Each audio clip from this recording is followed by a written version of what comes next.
Μοσχάρι τας κεμπάπ.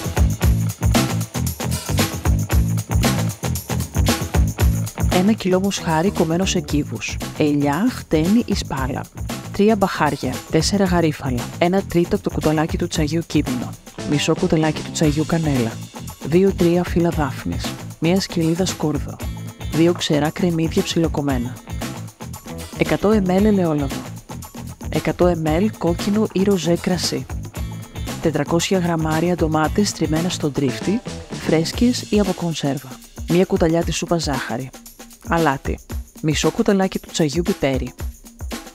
Σε τηγάνι ή ρηχή κατσαρόλα με βαρύ πάτο ρίχνουμε το μισό ελαιόλαδο. Το αφήνουμε να ζεσταθεί καλά. Ροδίζουμε το κρέας τμηματικά.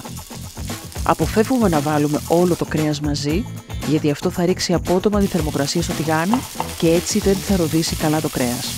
Αν θέλετε να βλέπετε περισσότερες συνταγές, κάντε εγγραφή στο κανάλι του Φοντουρίσμου.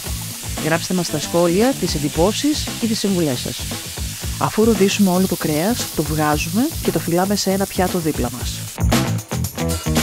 Ρίχνουμε στο τηγάνι το υπόλοιπο ελαιόλαδο. Ρίχνουμε το κρεμμύδι και το σκόρδο.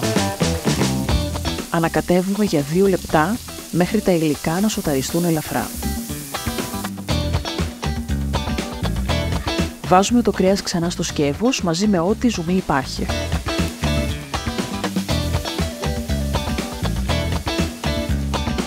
Προσθέτουμε αλάτι και όλα τα μπαχαρικά.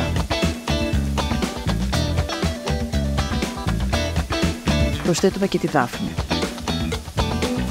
Ανακατεύουμε για 1 λεπτό.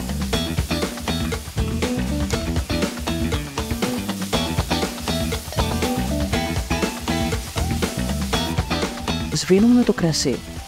Ανακατεύουμε ελαφρά και περιμένουμε 1 με 2 λεπτά έως ότου εξατμιστεί το αλκοόλ.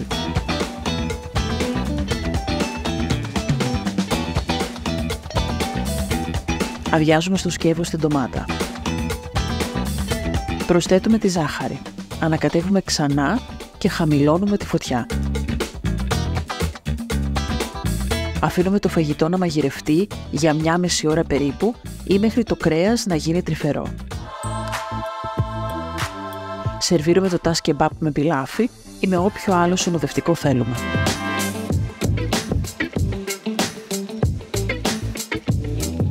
Αν σας άρεσε το βίντεο κάντε like και αν θέλετε να βλέπετε περισσότερες συνταγές, κάντε εγγραφή στο κανάλι του Φοντουρίσμου.